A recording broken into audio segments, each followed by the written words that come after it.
What happens when you watch something described as barely watchable, especially when the original story was termed awful by its own creator? Hi, I'm Niki Mentor, and this is the Tommyknockers.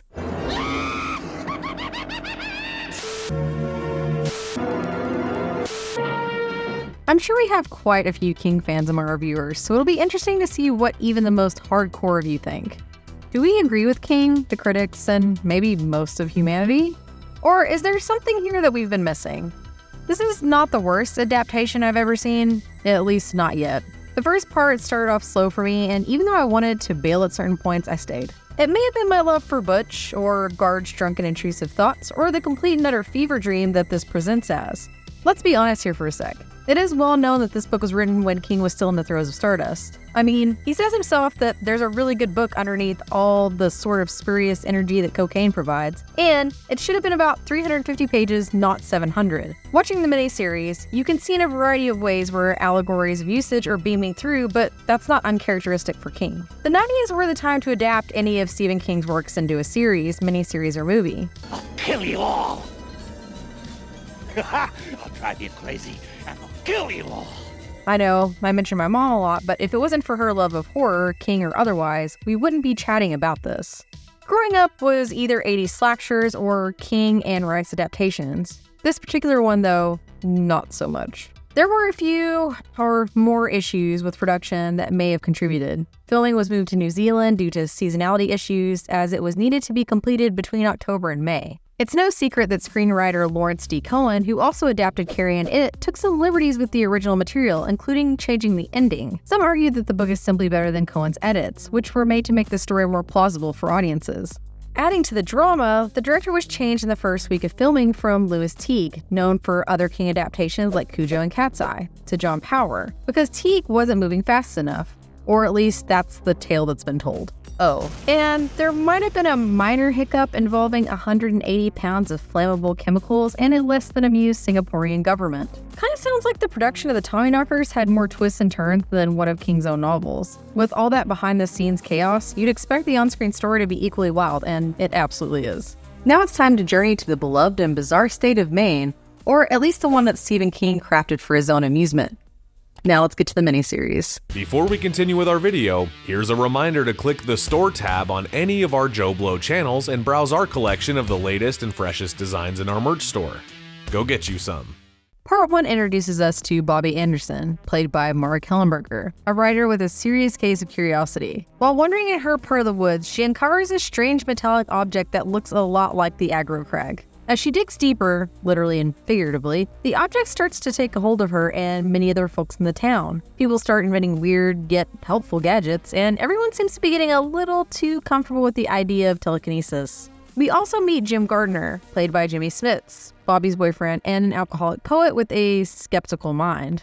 Gard is like the Scully to her Mulder, becoming increasingly concerned about the strange happenings in Haven as he pieces together the bizarre occurrences. The pace in the first half is a little slow in my opinion, a little all over the place, but we do get some decent interactions with all of our characters. The first part culminates in a bizarrely patriotic group singing of the national anthem, led by Sheriff Ruth Merrill, played by Joanna Cassidy, who I will watch in anything. Right before a fireworks show that disperses green energy over everyone. Because what's more American than alien mind control and pyrotechnics? Okay, fave moments. The trip to the vet. It's small town Maine. You expect to see basically just dogs and cats, perhaps livestock, but usually they're not just sitting around the waiting room. In this instance, it goes from zero to chaotic. Dog, owl, parakeet, cobra, alligator on a leash, monitor lizard. Any moment with Butch merely existing, Garge's drunken annex at the conference. Not only does he bring the room to its knees with a deeply romantic and eloquent poem disguised as a new one, no one knows it's cool. The women are swooning, couples are holding hands, and it's a melty love fest. Naturally, his manager figures it out and insults him, pushing him to drink more. He then rightfully checks one of the more uppity patrons for being insensitive, and in a final flourish, tries to shoo them away with an umbrella. Jimmy Smits really nails the mix of charm and chaos in this scene. Doll with a mustache. Ruth takes the children into the police station's doll room, which is already a sentence on its own.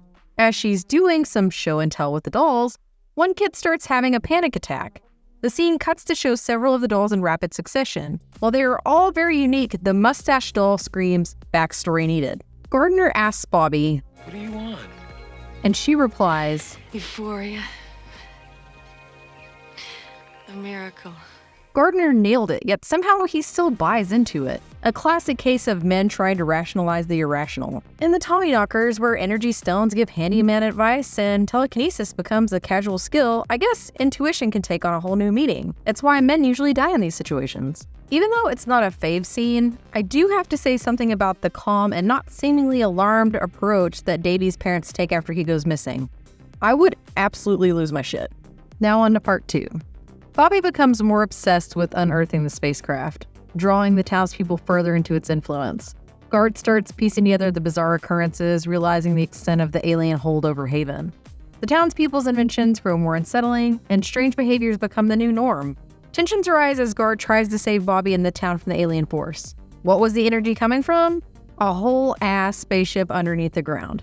As the eerie energy spreads and the townspeople's behavior and appearances become increasingly bizarre, it's hard not to see the deeper allegories at play. King's story seems to reflect 2 possible underlying scenarios. The first allegory is the hold that substance abuse may have had on King. Sure, it can make you more creative, but it can also turn you into a shell of your former self. Just as the townspeople become increasingly controlled and altered by the spacecraft's power, King might have been drawing a parallel to his own experiences, showing how something from the outside can take over your life, making you lose control and your sense of self.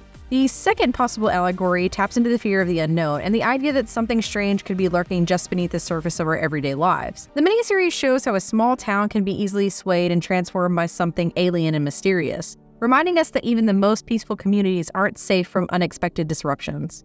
It's a stark reminder that in a world full of noise, it's hard to know what's real and what isn't. Fave moments. Death by a Coke machine! Not exactly how I wanted my favorite character to go, aside from Guard, but hey, it's pretty unforgettable and hardcore. After countless battles with the machine, it finally gets the best of him. Tracy Lords. Take your pick of scenes. She becomes increasingly unhinged as the green energy takes hold, eventually becoming the muscle of the group. Watching her is one of the most fun parts. She takes what she's given and runs with it, making her performance both entertaining and memorable. Robert Carradine is adorable, but him trying to be hard as fuck is kinda hilarious. I realize that's likely the intention, so the casting is pretty on spot then. The part where he says, It's a piece of cake, okay? then zaps himself into oblivion kills me every time. Also, he was awesome in Body Bags. Am I weird if I like the effects here? Yes, it's all very alien-esque, but we're still in the practical age. Guard. What a fucking hero, right? God hates a coward. Sacrifices himself for his lady and the whole damn town. We even get Davy back, though his dad is a different story. There should be a section for the outrageous lines in this miniseries. They're the perfect blend of good and cringy. Like, they add the charm while making you wince at the same time. Are you ready to complete the becoming? Yes. It's part of the experience. Where can we watch this one? It's out there for your viewing pleasure. Anytime I give out where I find something, the powers that be have to ruin it. You can get it for pretty cheap on Amazon, eBay, and several other online merchants. I even see VHS copies floating around if you're part of that club, which I proudly am, because nothing says nostalgia like tracking down an old miniseries on a clunky tape. The aftermath. You remember how we started this? Yeah, it wasn't a massive hit. People weren't buzzing about it at work the next day, but you know what? I bet plenty of you snuck to the TV late at night to catch it. Pesky kids, always finding a way. The Tommyknockers is that bizarre blend of sci-fi and small-town life gone wrong, kind of like crafting a xenomorph out of cicada shells. Strange, unsettling, and somehow fascinating all at once. Despite its flaws, it taps into that unsettling curiosity about the unknown and the weird lurking beneath the surface of ordinary life. There's a certain charm in Stephen King's ability to blend the mundane with supernatural, even if the execution doesn't always hit the mark. The Tommyknockers is a moderate train wreck that somehow manages to be entertaining enough for repeat viewing. It's like junk food for the brain. Questionable, but oddly satisfying. For those who caught it as kids, it holds a special nostalgic place in their memories. Maybe it's not King's finest adaptation, but it has its own quirky appeal that keeps people coming back. It didn't achieve the same acclaim as The Stand or It, but it carved out a niche with fans who appreciate its oddball charm and nostalgic vibes.